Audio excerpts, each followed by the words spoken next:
Assalamualaikum warahmatullahi wabarakatuh.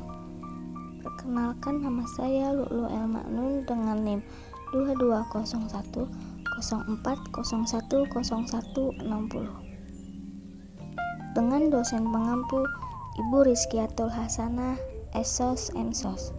Sebelum kita masuk ke pembahasan pertama, mari kita lihat apa saja yang akan kita bahas.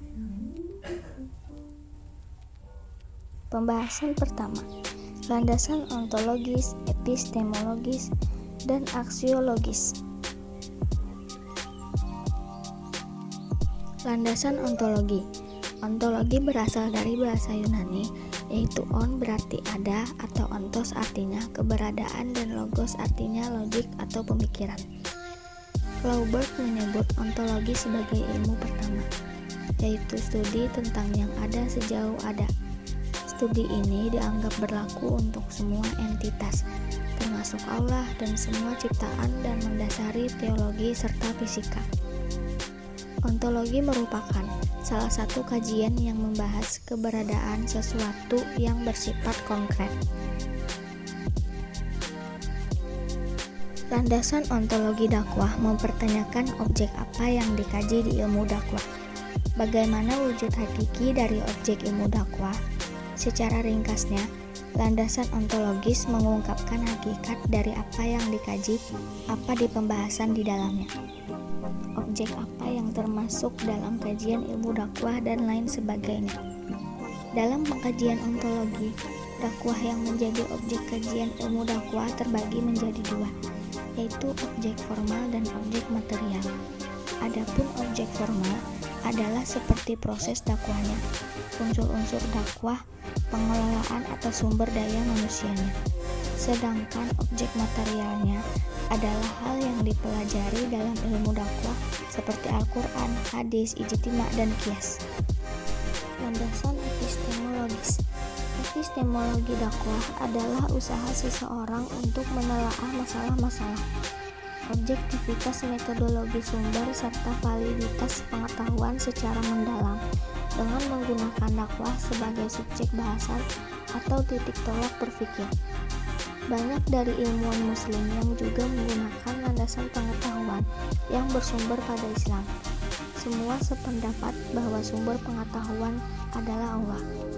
Hal ini dinyatakan secara jelas dalam Al-Quran surat Al-Kahfi ayat 109 ditegaskan.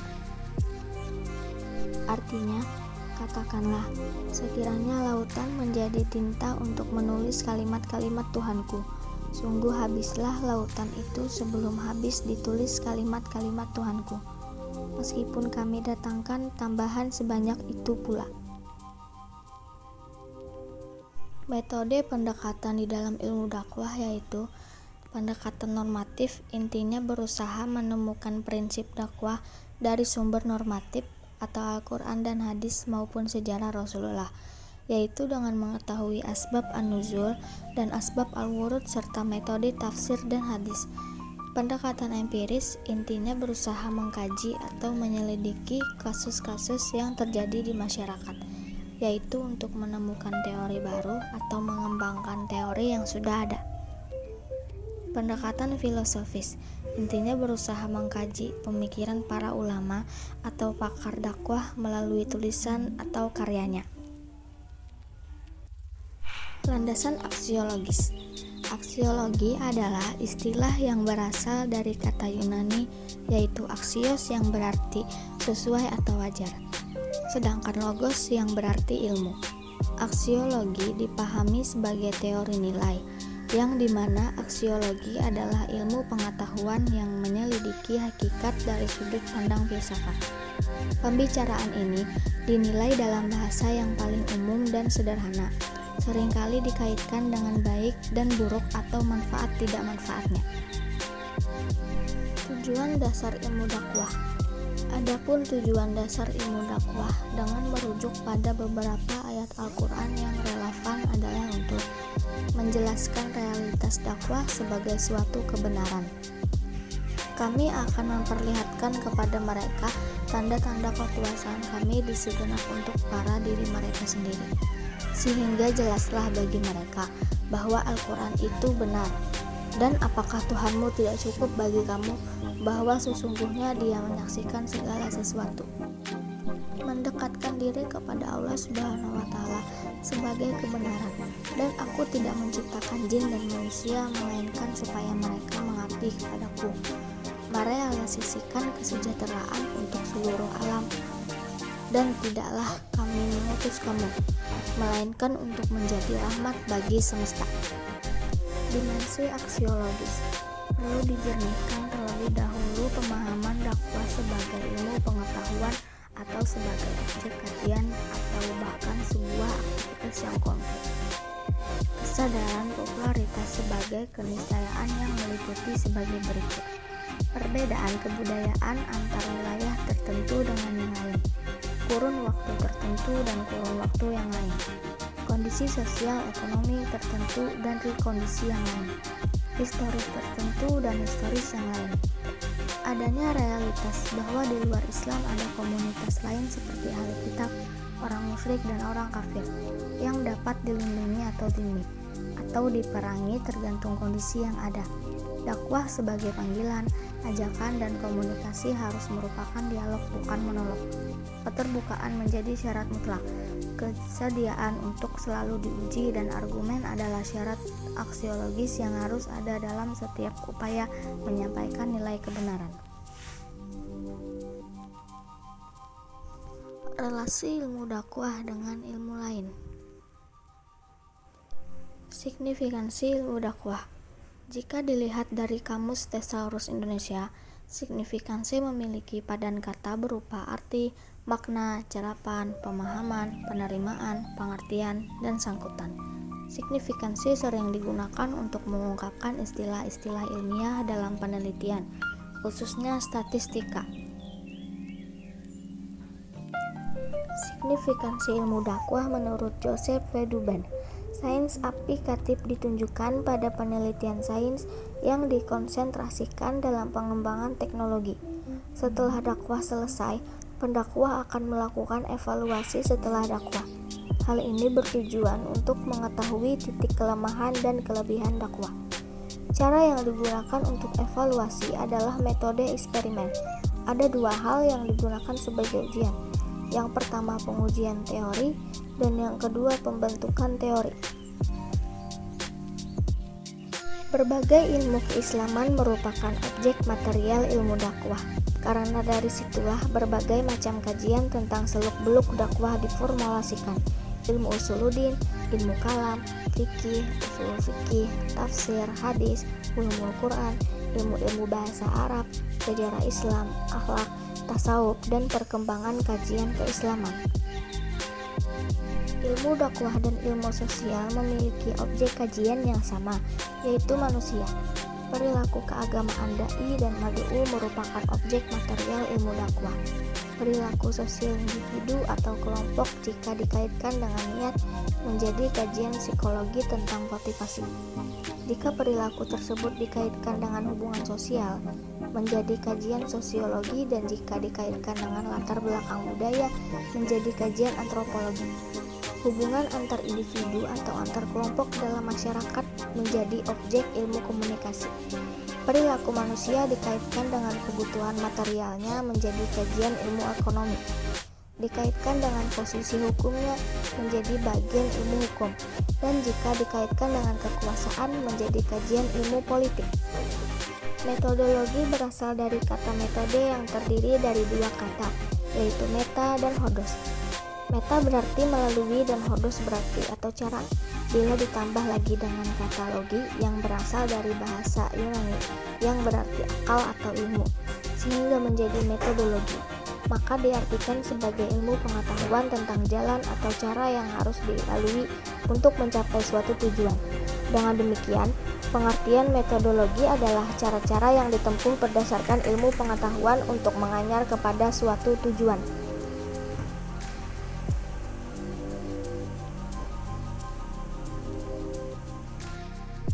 Paradigma ilmu dakwah. Paradigma dakwah. Teori sistem sudah menjadi pembahasan utama.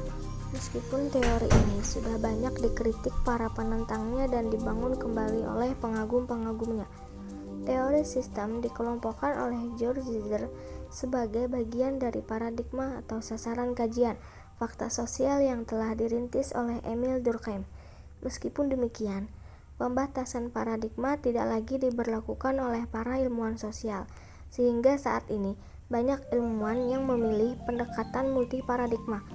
Oleh karena itu, kajian teori sistem tidak lagi menjadi wilayah paradigma fakta sosial, tetapi juga dapat ditelaah dengan paradigma yang lain, seperti paradigma definisi sosial dan perilaku sosial. Teori sistem dakwah.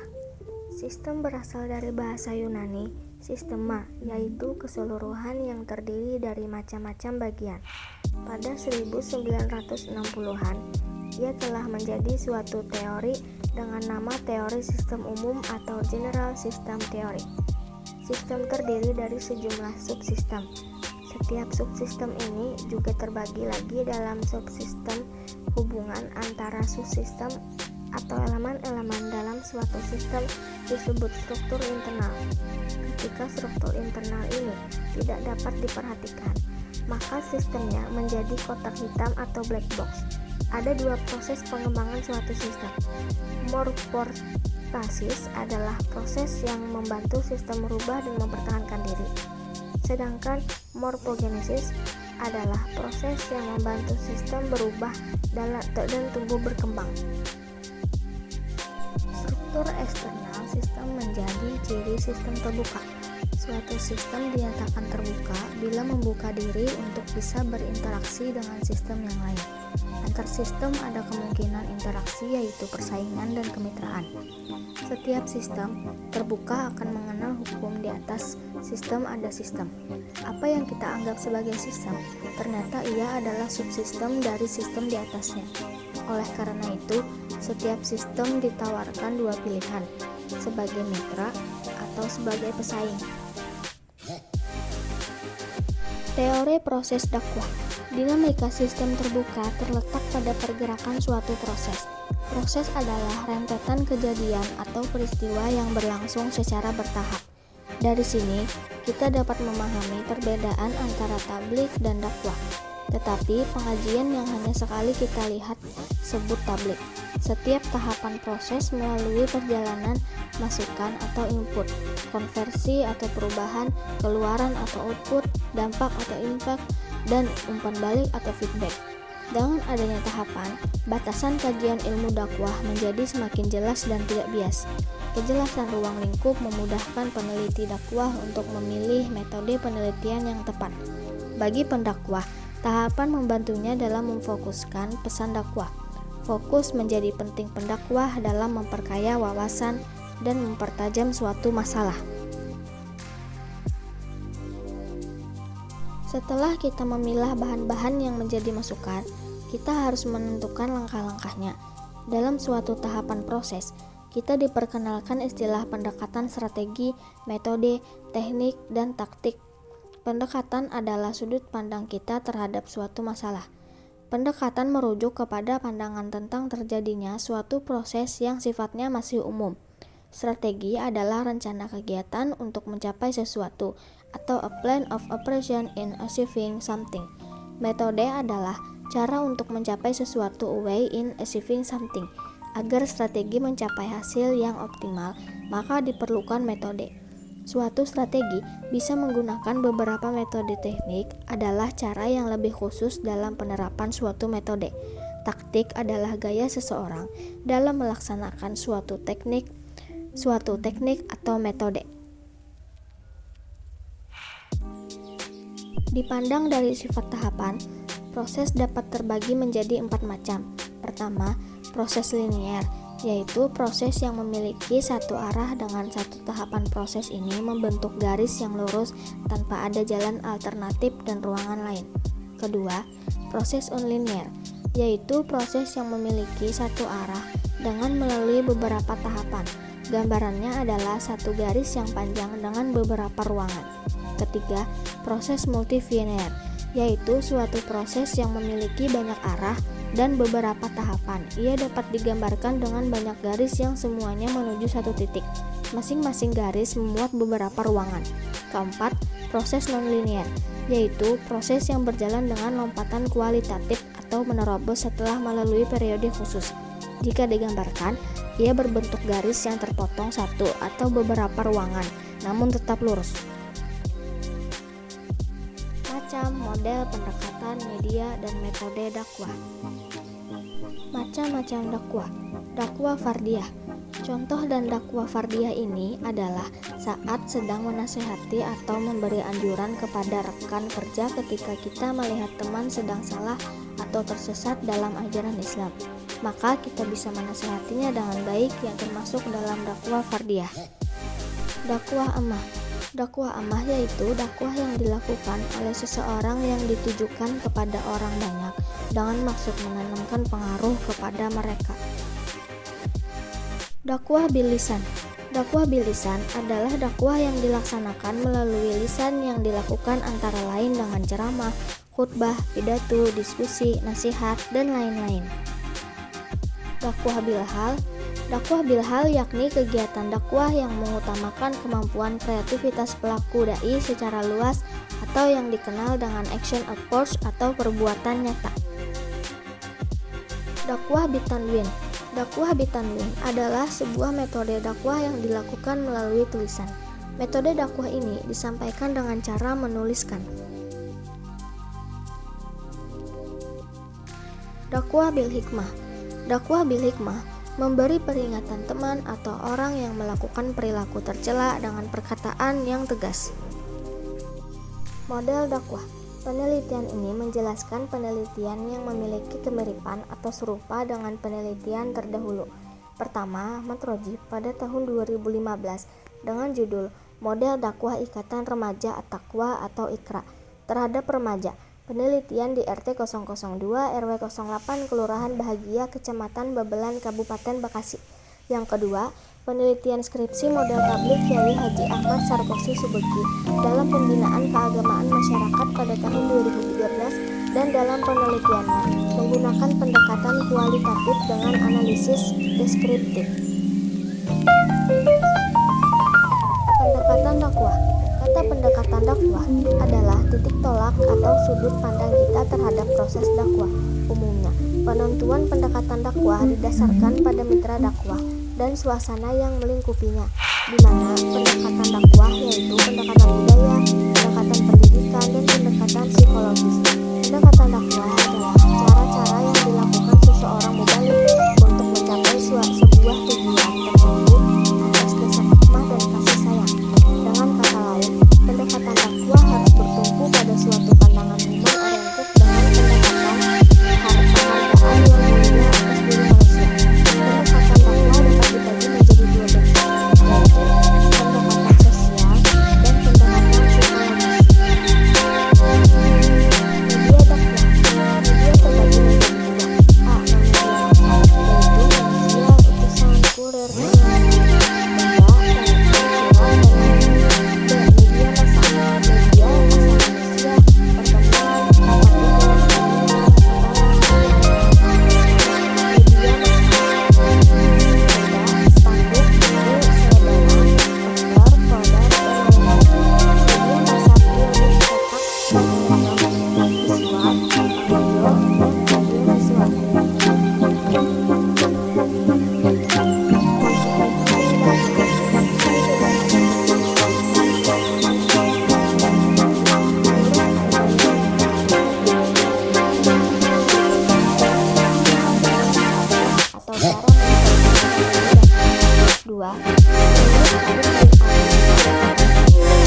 kewisata dan seni dalam arti luas yang semakin membuka peluang munculnya kerawanan moral dan etika.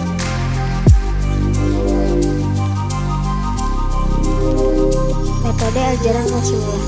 Ajaran Islam adalah dakwah yang menyejukkan hati setiap orang.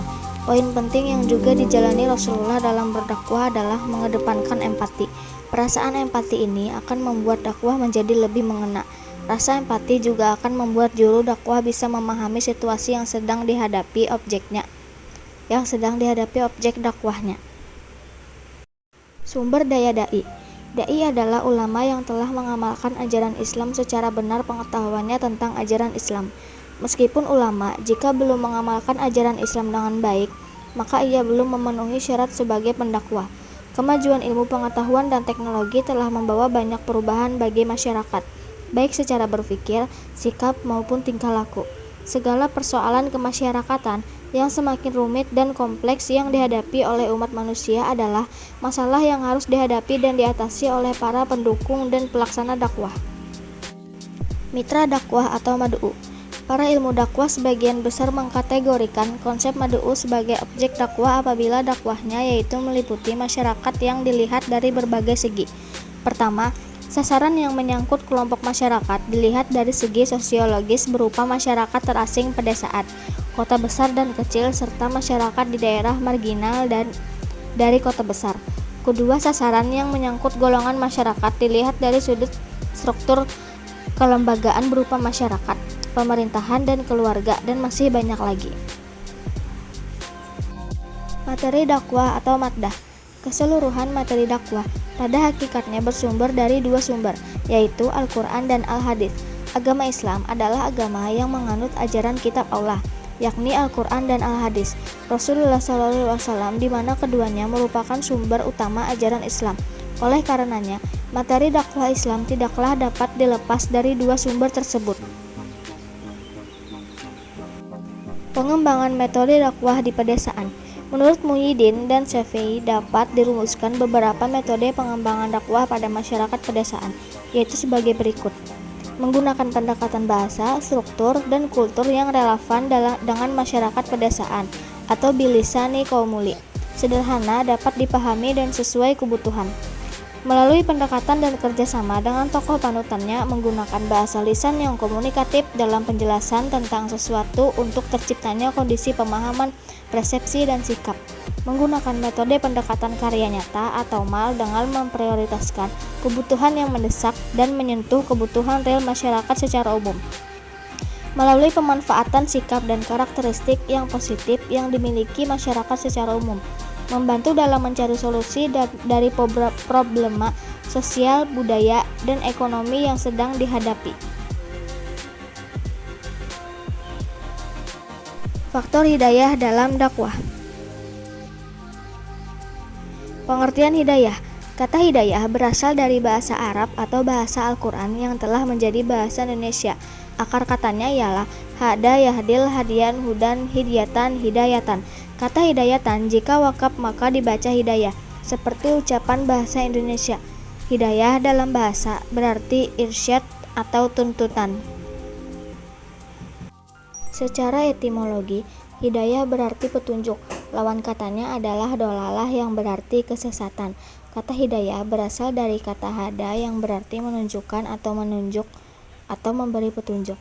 Adapun pengertian hidayah yang merujuk pada kata petunjuk yang terdapat di dalam Al-Quran menggunakan kata hidayah atau hudan, diartikan sebagai petunjuk.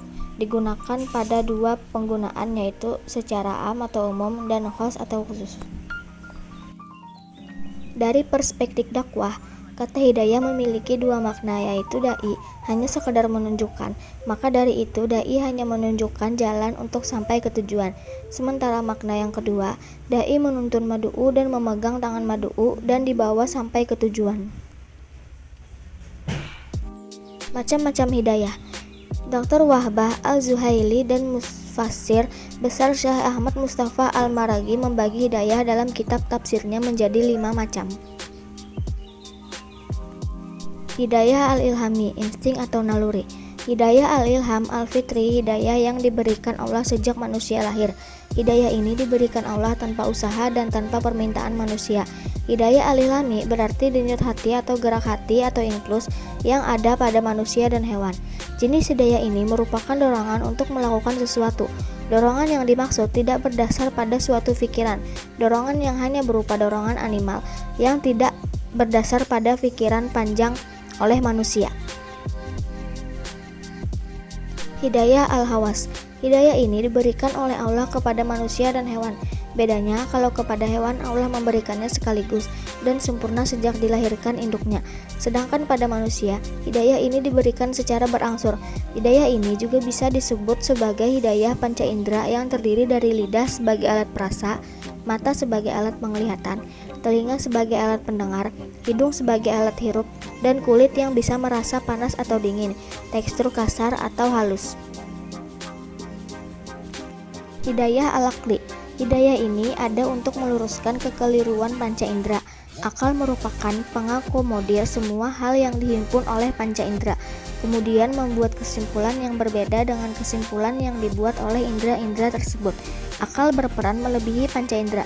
Hidayah al-aqli merupakan hidayah yang dikhususkan Allah kepada manusia, yang diikuti oleh hidayah al-adiyani sebagai pengendali dan pengurus akal supaya tidak tersesat dari jalannya. Hidayah al-adiyani.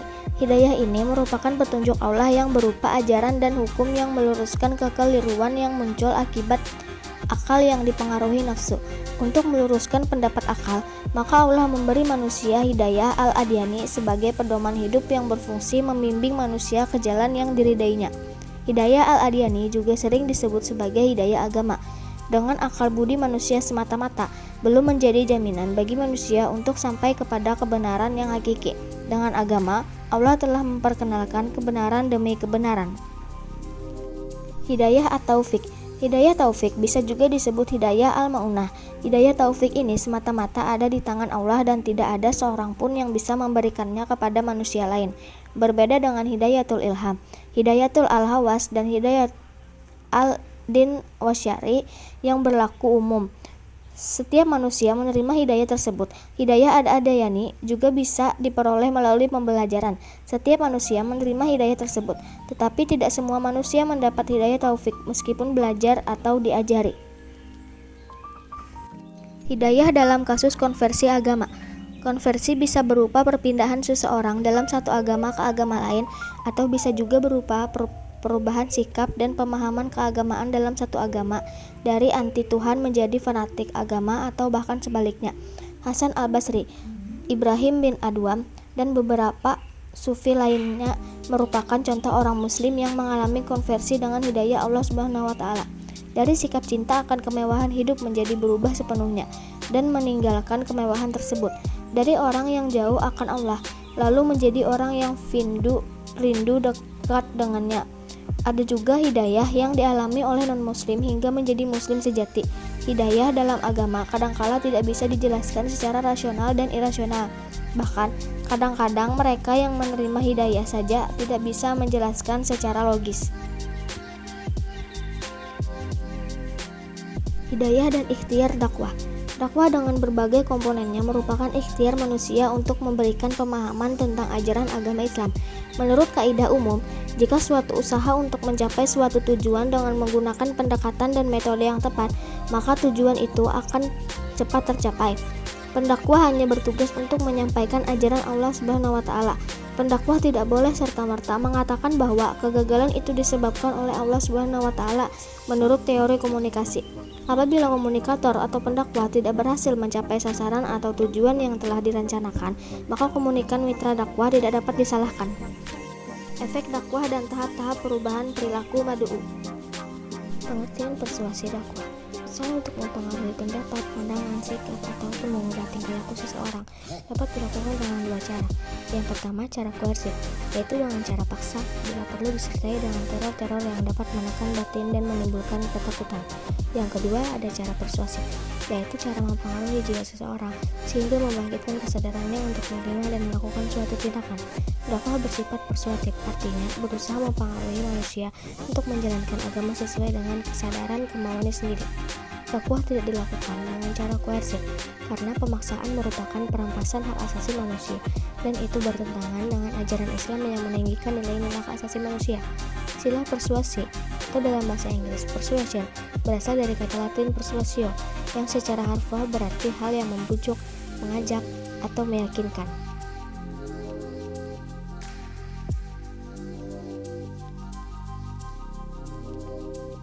Metode persuasi Dorsal yaitu meyakinkan audiensi dengan menerangkan, menjelaskan, dan membuktikan kebenaran isi pesan dakwah, serta menunjukkan tidak benarnya pendapat lain yang bertentangan.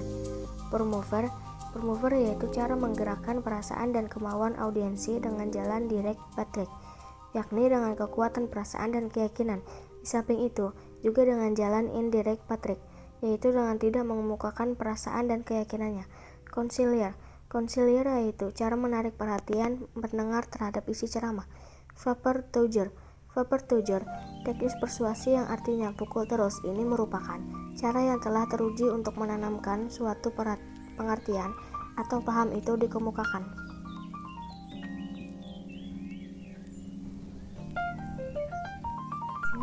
Simbolik yaitu cara memberi gambaran tentang apa yang dimaksudkan dalam pesan ceramah dengan bahasa lambang.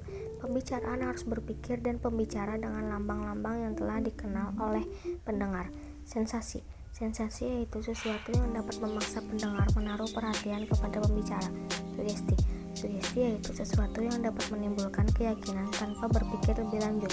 Sesuai dengan sugesti haruslah bekerja bersama. Keduanya tidak dapat dipisahkan. Prestis yaitu suatu kekuatan dalam diri seseorang yang menyebabkan orang lain segera membuka jiwanya untuk menerima dan mempercayai ucapannya.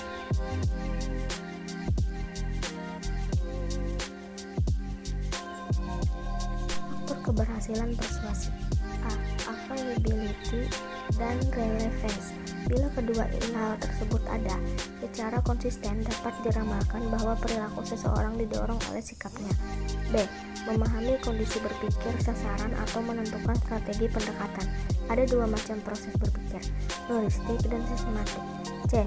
Memahami naluri dan reaksi spontan sasaran. D. Atributon dan sequential request. Taktik pendekatan untuk memperolehnya. E. Menggali kebutuhan terdalam sasaran dengan bahasa hipnotis. Pengertian efek dakwah. Tidak dapat dipungkiri bahwa dalam setiap aktivitas dakwah akan menuai reaksi baik positif maupun negatif. Artinya, adalah setiap dakwah akan memiliki efek atau athar pada objek dakwah. Athar berasal dari bahasa Arab yang berarti bekasan atau sisa atau tanda.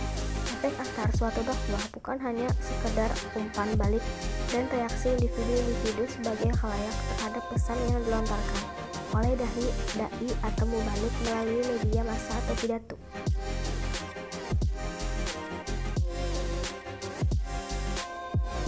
Efek dakwah.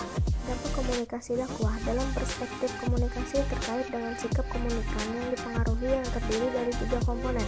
Pertama, aspek kognitif atau pengetahuan. Mad'u harus sampai pada tingkat tahu dan paham tentang pesan dakwah yang disampaikan.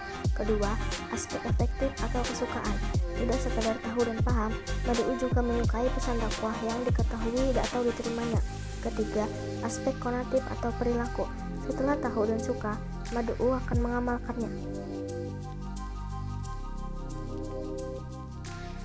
Secara umum, dampak komunikasi dakwah adalah terjadinya perubahan dari tidak beriman menjadi mukmin, non-muslim menjadi muslim, pengingkaran menjadi kepatuhan, kemaksiatan menjadi kebaikan, kemungkaran jadi kebaikan, pelaku maksiat menjadi rajin beribadah. Ringkasnya, dari kehidupan tidak islami menjadi islami. Dampak tersebut terkait dengan tujuan dakwah.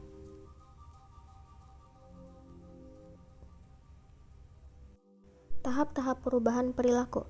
Setiap perubahan perilaku mengalami 3 tahap, yaitu akal berupa keyakinan tentang suatu tindakan, hati berupa suara atau bisikan yang menyenangkan, dan hawa nafsu yang diwujudkan oleh anggota tubuh dalam bentuk tindakan nyata. Terdapat juga 3 proses perubahan perilaku menurut Jalaluddin Rahmat, yaitu efek kognitif, efektif, afektif, dan efek behavioral. A. Efek kognitif, yaitu yang berkaitan dengan perubahan pada apa yang diketahui, dipahami, atau dipersepsi khalayak. B. Efek afektif, yaitu efek ini kadarnya lebih tinggi daripada efek kognitif. Tujuan dari komunikasi massa bukan sekedar memberitahu khalayak, diharapkan dapat turut merasakan perasaan iba, sedih, gembira, marah, dan sebagainya. C. Efek behavioral. Behavioral adalah efek yang timbul setelah timbulnya dua efek sebelumnya. Bisa berupa tidak akan tahu tingkah laku.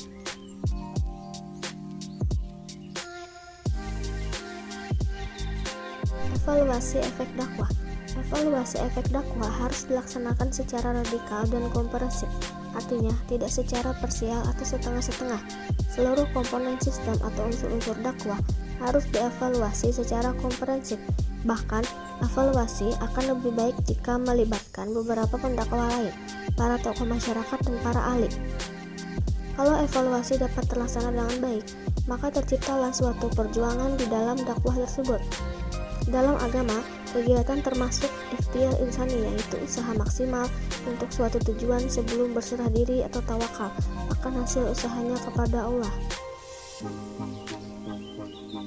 Suatu komunikasi dakwah selalu bertujuan menerangkan, meyakinkan, menimbulkan inspirasi, dan terakhir adalah menggerakkan audiensi untuk melaksanakan isi pesan keagamaan yang telah disampaikan. Rushdie menetapkan hal yang dievaluasi sebagai berikut. A. Penyajian pesan komunikasi merupakan tahap pertama dengan proses persuasi. B. Perhatian setelah pesan dakwah disajikan kepada mitra dakwah, yaitu audiensi ataupun pembaca. C. Pemahaman setelah pendakwah dapat menarik perhatian dan mendapatkan simpati dari audiensi. D. Tunduk pada pesan pembicara. E. Penahanan dalam ingatan. F. Tingkah laku.